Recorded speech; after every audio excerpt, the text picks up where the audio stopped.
Vadalur railway gate அருகே தனியார் பேருந்து முந்தி செல்ல முயன்றதால் இருசக்கர வாகன ஓட்டிக்கும் தனியார் பேருந்து நடத்துனருக்கும் இடையே ஏற்பட்ட மோதலால் பரபரப்பு.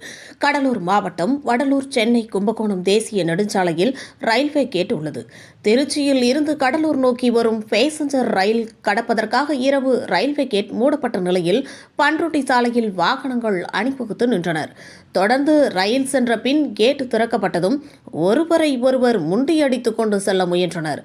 இதனால் மிகுந்த போக்குவரத்து நெரிசல் ஏற்பட்டது. அப்பொழுது பண்ருட்டியில் இருந்து வடலூர் நோக்கி வந்த தனியார் பேருந்து திடீரென எதிர் திசையில் வரிசையை மிஞ்சியவாறு எதிரே வரும் வாகனங்களுக்கு இடையூறாக முந்தி செல்ல முயன்ற பொழுது எதிர் திசையில் வந்த இருசக்கர வாகன ஓட்டிகள் செல்ல முடியாமல் சாலையிலேயே வாகனத்தை நிறுத்தினர். இதனால் இருசக்கர வாகன ஓட்டிகளுக்கும் பேருந்து நடத்துனருக்கும் வாக்குவாதம் ஏற்பட்டது.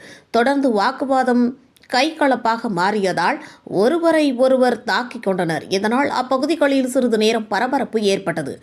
மனித உறுதி ETV செய்திகளுக்காக குறிஞ்சிப்பாடி செய்தியாளர் டி. தனுஷ்.